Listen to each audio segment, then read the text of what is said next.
Hi hello అందరికి నమస్తే. ఆంధ్రప్రదేశ్లో జరుగుతున్నటువంటి ఎన్నికలకు సంబంధించి అందరూ కూడా చాలా ఆసక్తిగా ఎదురు చూసిన సంగతి తెలిసిందే. అయితే ముఖ్యంగా కొన్ని నియోజకవర్గాల మీద బెట్టింగ్లు కూడా వేస్తున్నారు. మరి అందులో భాగంగా ఒకటి పిఠాపురం నియోజకవర్గానికి సంబంధించి అక్కడ ఎవరు గెలుస్తారు, ఎలా ఉండబోతుంది అక్కడ అనేటువంటి అంశానికి సంబంధించి కూడా చర్చ నడుస్తుంది. గెలుపు ఓటములపైన కూడా కోట్లలో బెట్టింగ్ వేసినటువంటి పరిస్థితి. సో మరి అక్కడ పిఠాపురంలో పవన్ కళ్యాణ్ గారు గెలుస్తారా? వంగా గీతకు ఉన్నటువంటి బలం ఏంటి, జగన్ అక్కడ అమలు చేస్తున్నటువంటి వ్యూహాలు ఏంటి అనే విషయాలు తెలుసుకునేటువంటి ప్రయత్నం చేద్దాం. ముఖ్యంగా అక్కడ వైసీపీ నుంచి వంగా గీత గారు పోటీ చేస్తూ ఉన్నారు, జనసేన నుంచి పవన్ కళ్యాణ్ గారు. సో పవన్ కళ్యాణ్ గారికి ఉన్నటువంటి బలం ఏంటి, పిఠాపురం నుంచి ఎందుకు పోటీ చేస్తున్నారనే విషయాన్ని ఒకసారి మేము పరిశీలిస్తే కనుక పిఠాపురం నియోజకవర్గం అసలు యాక్చువల్గా 2019లోనే పవన్ కళ్యాణ్ గారు పిఠాపురం నుంచి పోటీ చేయాల్సి ఉంది. కొన్ని కారణాల వల్ల అటు గాజువాక, భీమవరం 2 చోట్ల నుంచి పోటీ చేశారు, 2 చోట్ల ఓడిపోయారు. సో ఇప్పుడు ఏంటి, ఖచ్చితంగా గెలవాలంటే మంచి నియోజకవర్గానికి వెళ్ళాలి, మనకు అనుకూలంగా ఉన్నటువంటి నియోజకవర్గంలో పోటీ చేయాలి. అలాంటి నియోజకవర్గాలు ఏమున్నాయని చెప్పి ఆయన పరిశీలించినప్పుడు మొదటగా ఆయన కనిపించింది, మొదట్లో అయితే తిరుపతి అన్నారు, ఆ తర్వాత అనంతపురం అన్నారు, ఆ తర్వాత పిఠాపురం.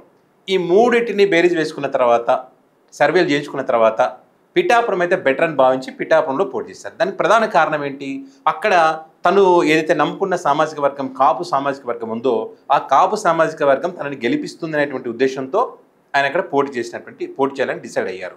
సో అక్కడ ఆయనకు ఉన్నటువంటి బలాలని మనం ఒకసారి ఎందుకు ఆయన గెలిచే అవకాశం ఉందా, ఆయనకున్న బలాలు ఏంటి అనేది మనం ఒకసారి చూస్తే కనుక గాజువాక, భీమవరంలో ఓడిపోయిన తర్వాత ఆ అంశానికి సంబంధించిన ప్రచారం చెప్తా ఉన్నారు, ఈసారి గెలిపించండి అని. అది సింపతి కొంత వర్కౌట్ అయ్యేలాగా కనిపిస్తూ ఉంది ఆ నియోజకవర్గంలో. అంటే ఒకసారి అవకాశం ఇద్దాం అడుగుతున్నారు కదా, చట్టసభలకు పంపిద్దామనేటువంటి అభిప్రాయాలను ప్రజలు వ్యక్తం చేస్తున్నారు. సో అది ఆయనకు కలిసి వచ్చేటువంటి అవకాశం. గతంలో ఉన్నటువంటి వైసీపీ ఎమ్మెల్యే పెండం దొరబాబు ఎవరుతున్నారో అతను గతంలో ఇచ్చినటువంటి హామీలు, 2019 ఎన్నికలు ఇచ్చినటువంటి హామీలు నెరవేర్చకపోవడం ఈయనకు ఉన్నటువంటి ఒక అడ్వాంటేజ్, కలిసి వచ్చే అవకాశం ఉంటుంది.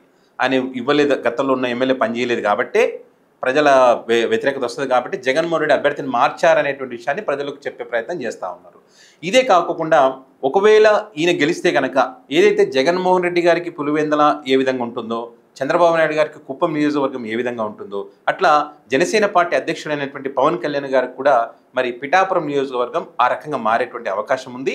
అక్కడ కుప్పం అదేవిధంగా పులివెందుల ఏ విధంగా అయితే డెవలప్మెంట్ జరుగుతూ ఉందో పిఠాపురం కూడా ఆ రకంగా డెవలప్మెంట్ జరిగేటువంటి అవకాశం ఉంటుంది అనేటువంటి అభిప్రాయాలు కూడా కొంతమందిలో ఉన్నాయి. సో అందు గురించని పిఠాపురంలో పవన్ కళ్యాణ్ గారికి గెలవడానికి అంటే గెలిపిద్దాం, అలాంటి అవకాశం మన నియోజకవర్గంలో డెవలప్మెంట్ జరిగే అవకాశం ఉందనేటువంటి అభిప్రాయాలు ఉంది కారణంగా ఆయనకి అది ప్లస్ అయ్యేటువంటి అవకాశం ఉంది. ఇక మైనస్లు మనం కనుక చూస్తే, వర్మ ఎవరైతే టీడీపీ పార్టీ నుంచి మొదటి నుంచి ఉన్నారో అక్కడ టీడీపీ పార్టీ కోసం కొన్ని సంవత్సరాలుగా కష్టపడ్డారు ఆయన, టీడీపీ పార్టీ అలాంటి వ్యక్తికి టికెట్ వస్తుంది అనుకున్నారు, కానీ చివరి నిమిషంలో పవన్ కళ్యాణ్ గారికి టికెట్ ఇచ్చారు. అక్కడ ఈయనకు టికెట్ ప్రకటించగానే అసంతృప్తి జ్వాలలు ఒక రేంజ్లో ఆయన మంగళగిరిలో టీడీపీ ఆఫీస్ మీద దాడి చేయడము, తగలబెట్టడం, ఫ్లెక్సీలు తగలబెట్టడం అన్నీ చూసాం మనం. సో తర్వాత చంద్రబాబు గారు పిలిపించుకొని తనకు న్యాయం చేస్తానని చెప్పడం వల్ల ఆయన సపోర్ట్ చేస్తానని చెప్తున్నారు. సో ఇక్కడ వర్మ గారు పని చేస్తేనే, యాక్టివ్గా ఉండి ఆ vote transfer, TDP vote transfer జరిగితేనే పవన్ కళ్యాణ్ గారికి అడ్వాంటేజ్ ఉంటుంది. ఒకవేళ చెయ్యకపోతే మాత్రం కష్టాలు ఎదుర్కోవాల్సి ఉండే అవకాశం ఉంది.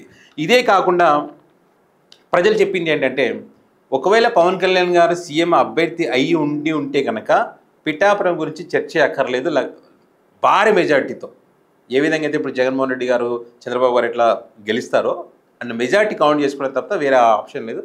అలాంటి అవకాశం ఉండేది, కానీ ఆ రకంగా లేరు కాబట్టి కష్టమైనటువంటి ఒక అభిప్రాయం ఉంది. అది ఆయనకు మైనస్గా మారే అవకాశం ఉంది. ఇంకొకటి ఏంటి, కాపులు అని ఎక్కువగా మాట్లాడుతుంటారు పవన్ కళ్యాణ్ గారు. కాపు సామాజిక వర్గం మీదే ఎక్కువ ఆధారపడి ఉండడం వల్ల కాపులకు ఎగనిస్ట్గా ఉన్నటువంటి బీసీ సామాజిక వర్గాలు ఏవైతే ఉంటాయో ఆ బీసీ సామాజిక వర్గాలు ఇటువైపు ఓటు వేయడానికి అంత ఆసక్తి చూపనేటువంటి పరిస్థితి. అందులో కాపులైన పూర్తి స్థాయిలో ఓటు వేస్తారా అంటే, మరి కాపుల్లో కూడా కేవలం ఇప్పుడు ఫర్ ఎగ్జాంపుల్ 100లో 50 మంది ఇటు, ఒక 50 మంది వైసీపీ వైపు ఉన్నటువంటి పరిస్థితి ఉంది. అంటే పూర్తి స్థాయిలో ఆయనకు అనుకూలంగా లేనటువంటి పరిస్థితి. ఇక మిగతా సామాజిక వర్గాల్లో కానివ్వండి, కాపులో కానీ కొంతమంది ఆయన యువత ఉంటారు కదా, యువత ఆయనకైతే ఓట్లు వేసే అవకాశం ఉంటుంది. అందులో ఎవరికి యువత ఎక్కువగా ఉన్నారు కానీ ఆ యువతలో ఎంతమందికి ఓటు హక్కు ఉన్నది అనేటువంటిది ఇక్కడ ప్రశ్న. వాళ్ళంతా కూడా సపోర్ట్ అయితే బాగానే ఉన్నప్పటికీ ఓటు హక్కు ఉందా లేదనేది తేలాల్సి ఉంటుంది. ఇక వంగ గీత గారి పరిస్థితి చూస్తే కనుక ఆమె 1990 నుంచి కూడా యాక్టివ్గా ఉన్నారు. మన ఏదైతే పవన్ కళ్యాణ్ గారు చెప్పారో ప్రజారాజ్యం పార్టీలోనే ఆమెకు రాజకీయ భవిష్యత్తు అని చెప్పినారు. దాని కౌంటర్ కూడా ఆమె చెప్పడం జరిగింది.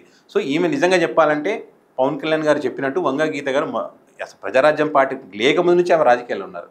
1990s నుంచి టీడీపీ పార్టీలో యాక్టివ్గా ఉన్నారు. జిల్లా పరిషత్ చైర్మన్గా పనిచేశారు, రాజ్యసభ ఎంపీగా పనిచేశారు. తర్వాత 2009లో ప్రజారాజ్యం పార్టీ పెట్టినప్పుడు అందులోకి వెళ్ళి అక్కడ పిఠాపురం నుంచి గెలిచారు ఆమె. ఆ తర్వాత మళ్ళీ గ్యాప్ వచ్చింది. గ్యాప్లో ఏం చేయాలి, మళ్ళీ 2019లో కాకినాడ ఎంపీగా పోటీ చేసి ప్రజెంట్ ఎంపీగా కూడా కొనసాగుతున్నారు. ఇప్పుడు జగన్మోహన్ రెడ్డి గారు మళ్ళీ పిఠాపురం నుంచే పవన్ కళ్యాణ్ గారికి అపోజిషన్గా పోటీ చేయడానికి టికెట్ ఆమెకి ఇవ్వడం జరిగింది. సో ఆమెకు ఉన్నటువంటి బలం ఏంటంటే మచ్చలేని రాజకీయాలు చేశారు ఆమె. ఆమె మీద ఎలాంటి మచ్చలేదు, అవినీతి మరకలు. ఏదైనా మాట ఇచ్చిందంటే చేస్తా అనేటువంటి నమ్మకం ప్రజల్లో ఉంది, అందుబాటులో ఉంటుంది. ఏ సమస్య ఉన్నా కూడా చాలా ఓపికతో వింటుంది. ఆమె పరిష్కారం చేయగలంటే వెంటనే చేస్తుంది. ఇది కాదు అంటే కనుక ఇది కాదని చెప్పేస్తుంది. 10 సార్లు తిప్పుకోవడం కానీ ఇట్లాంటి రాజకీయాలు ఆమె లేదు. చాలా క్లియర్ పాలిటిక్స్ అనేటువంటిది ఆమె దగ్గర ఉన్నాయనేటువంటిది ప్రజల నుంచి వచ్చినటువంటి అభిప్రాయం. సో అది ఆమెకు కలిసి వచ్చేటువంటి అవకాశం ఉంటుంది. ఇక మైనస్లు అని చెప్పడానికి ఏముంది, పవన్ కళ్యాణ్ గారి ప్లస్లు ఏవైతున్నాయి అవన్నీ కూడా ఈమెకు మైనస్లు కానీ మనం చెప్పాల్సి వస్తుంది. ఆయన బలాలే వీళ్ళకు కొంచెం మైనస్ అయ్యేటువంటి అవకాశం ఉంది. సో జగన్మోహన్ రెడ్డి గారి పథకాలు, జగన్మోహన్ రెడ్డి గారు ఇచ్చినటువంటి పథకాలు, అదేవిధంగా టీడీపీ మేనిఫెస్టో ఇవన్నీ చూస్తే కనుక జగన్మోహన్ రెడ్డి గారు బెటర్ అనేటువంటి అభిప్రాయం ప్రజల్లో ఉంది కాబట్టి సో అది ఆమెకు కలిసి వచ్చేటువంటి అవకాశం ఉంటుంది. ఇక సామాజిక వర్గాల విషయానికి చూస్తే కనుక అక్కడ మనకు మత్స్యకారులు వచ్చేసి 30,000 మంది ఉన్నారు, శెట్టి బలిజలు 30,000 మంది ఉన్నారు, పద్మశాలీలు 20,000 మంది ఉన్నారు, కాపులు 85,000 మంది ఉన్నారు, ఎస్సీలు 30,000, రెడ్లు 10,000 దాకా ఉన్నారు. సో ఇందులో రెడ్లు మాత్రం సాలిడ్గా జగన్మోహన్ రెడ్డి గారి వైపే ఉన్నారు, అందులో డౌట్ లేదు. ఖచ్చితంగా వాళ్ళు జగన్మోహన్ రెడ్డి గారి వైపే ఉంటారు. పద్మశాలీలు చాలా కీలకంగా మారేటువంటి అవకాశం ఉంటుంది. శెట్టి బలిజలు కూడా చాలా కీలకమనే చెప్పాలి. ఇక కాపులలో మాత్రం సగం అటు సగం ఇటు ఉన్నారు. మత్స్యకారులు 30,000 మంది ఉన్నారు, వాళ్ళు కూడా ఈ జగన్ వైపే ఉన్నారనేటువంటిది ఒక చర్చ అయితే నడుస్తూ ఉంది. ఎందుకంటే ఇప్పటికే పార్టీకి చెందినటువంటి వైసీపీ పార్టీకి చెందినటువంటి నేతలందరూ కూడా ఆయా సామాజిక వర్గాల దగ్గరికి వెళ్ళి మేము గతంలో ఏం చేశాము, మళ్ళీ గెలిస్తే ఏం చేస్తామనేటువంటి విషయాలను వాళ్ళ దగ్గర కూర్చొని చర్చించేటువంటి ప్రయత్నం చేస్తున్నారు. వాళ్ళ ఓట్లు తమ పార్టీకి పడేలా చేసేటువంటి ప్రయత్నంలో సక్సెస్ఫుల్గా ముందుకు పోతున్నటువంటి పరిస్థితి ఉన్నది. సో అది మరి సామాజిక వర్గాల పరంగా చూస్తే ఆ రకంగా ఉందన్నమాట. సో ఇక్కడ ఒక చర్చ ఏంటంటే పవన్ కళ్యాణ్ గారిని ఓడించడానికి జగన్మోహన్ రెడ్డి గారు పన్నుతున్నటువంటి వ్యూహాలు ఏంటి అనే దాని మీద గ్రామంలో పెద్ద ఎత్తున చర్చ జరుగుతుంది. నిజంగా జగన్మోహన్ రెడ్డి ఒక మంచి ఫీల్డింగ్ సెట్ చేశాడు అక్కడ అనేటువంటి ఒక చర్చ అయితే ఉంది. ఏంటి ఆ ఫీల్డింగ్ అంటే కాపు అస్త్రాన్ని వాడారు జగన్మోహన్ రెడ్డి గారు. వంగగీత గారు కాపు సామాజిక వర్గం చెందినటువంటి అభ్యర్థి, అటు పవన్ కళ్యాణ్ గారు కాపు, ఇద్దరు కూడా కాపు సామాజిక వర్గం చెందినటువంటి అభ్యర్థులే. సో అక్కడ ముద్రగడ పద్మనాభం గారు కాపు సామాజిక వర్గం కోసం ఉద్యమం చేసినటువంటి వ్యక్తి ముద్రగడ పద్మనాభం గారు పిఠాపురంలో ప్రచారం చేస్తూ ఉన్నారు. మొన్న కూడా ఆయన ఛాలెంజ్ ఇస్తున్నారు, ఒకవేళ పవన్ కళ్యాణ్ గారు కనుక గెలిస్తే నా పేరు ముద్రగడ పద్మనాభరెడ్డి అని పెట్టుకుంటా అని చెప్పి ఒక ఛాలెంజ్ కాన్ఫిడెంట్గా చెప్పారు ఆయన. సో ఆ గ్రౌండ్లలో తిరుగుతున్నారు కాబట్టి గెలుపు అవకాశాలు పవన్ కళ్యాణ్ గారికి లేవు అనేటువంటి విషయాన్ని చెప్పదలుచుకున్నారు అక్కడ. అయితే ఇక్కడ మండలాల వారీగా ఇన్ఛార్జ్లను నియమించారు జగన్మోహన్ రెడ్డి గారు. కొత్తపల్లికి దాడిశెట్టి రాజా, గొల్లప్రోలుకి కన్నబాబు, పిఠాపురం టౌన్కి వచ్చేసి ద్వారంపూడి చంద్రశేఖర్, ఇట్లా ఎవరిని ఎక్కడ ఉంచితే తమకు ఓట్లు ఎక్కడెక్కడ మైనస్లు ఉన్నాయి, ఆ మైనస్లను ప్లస్ ఎలా చేసుకోవాలి, మన వైపు ఎలా అనుకూలంగా మార్చుకోవాలనే విషయంలో వీళ్ళకి ఇన్ఛార్జ్గా ఇవ్వడం జరిగింది.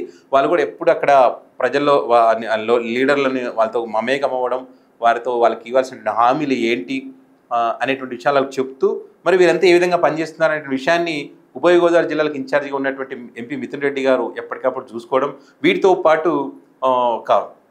ఒక టీం పనిచేస్తూ ఉంటుంది అనమాట రెగ్యులర్గా. అక్కడ ఒక 10 మంది టీం అనేది ఒక స్క్వాడ్ అంటాం కదా, మనం ఎగ్జామ్ రాసినప్పుడు మధ్యలో వచ్చిపోతుంటారు కదా, అట్లా ఒక టీం పనిచేస్తూ ఉంటుంది ఇక్కడ. ఈ మండలంలో ఏం జరుగుతూ ఉంది, ఆ మండలం ఏం జరుగుతుంది, మొత్తం ఓవరాల్గా పీఠాపురం నియోజకవర్గంలో ఏం జరుగుతుంది అంటే ఒక నియోజకవర్గానికి కాదు, రాష్ట్రం మొత్తం ఉన్నటువంటి నియోజకవర్గాలు, బలహీనంగా ఉన్నటువంటి నియోజకవర్గాల మీద ఒక టీం అంతా పనిచేస్తూ ఉంటుంది అనమాట. ఇదే కాకుండా ఐప్యాక్ కూడా ఎప్పటికప్పుడు నివేదికలు ఇస్తూ ఉంటారు ఇక్కడ పరిస్థితులకు సంబంధించి. దాని తగ్గట్టుగా వాళ్ళు వ్యూహాలు అమలు చేస్తూ ఉంటారు. సో ఇక్కడ జగన్మోహన్ రెడ్డి గారి వ్యూహాలు ఈ రకంగా ఉన్నాయన్నమాట. అంటే బలమైనటువంటి లీడర్లకు మండల ఇన్ఛార్జిగా నియమించడం, ముద్రగడ పద్మనాభం గారు మొత్తం చూసుకుంటూ ఉండడం, ఇదంతా కూడా మరి చాలా టైట్ ఫైట్ అవ్వడానికి కారణంగా మారిందని మనం చెప్పొచ్చు. సో ఇక్కడ మరి ఫైనల్గా మనం చూస్తే కనుక ఎవరికి ఏ రకంగా ఉంటుంది అనేటువంటి చూస్తే కనుక వంగా గీత గారికి జగన్మోహన్ రెడ్డి గారి పథకాలు ఇవన్నీ కలిసి వచ్చే అవకాశం ఉంది. ఆమె వ్యక్తిగతంగా ఆమెకు ఉన్నటువంటి మంచి పేరు కూడా ఆమెకి కలిసి వచ్చేటువంటి అవకాశం ఉంది. అదేవిధంగా పవన్ కళ్యాణ్ గారిని ఒకసారి అసెంబ్లీకి పంపుదామనేటువంటి అభిప్రాయాలు కూడా అక్కడ ఉన్నాయి. సెంటిమెంట్ పరంగా చూసినా కూడా అక్కడ నియోజకవర్గం ఒకసారి ఒక పార్టీ గెలిస్తే మళ్ళీ రెండోసారి ఆ పార్టీ గెలవడానికి అవకాశం లేదన్నమాట. అక్కడ సెంటిమెంట్ ఉంది ఆ నియోజకవర్గంలో.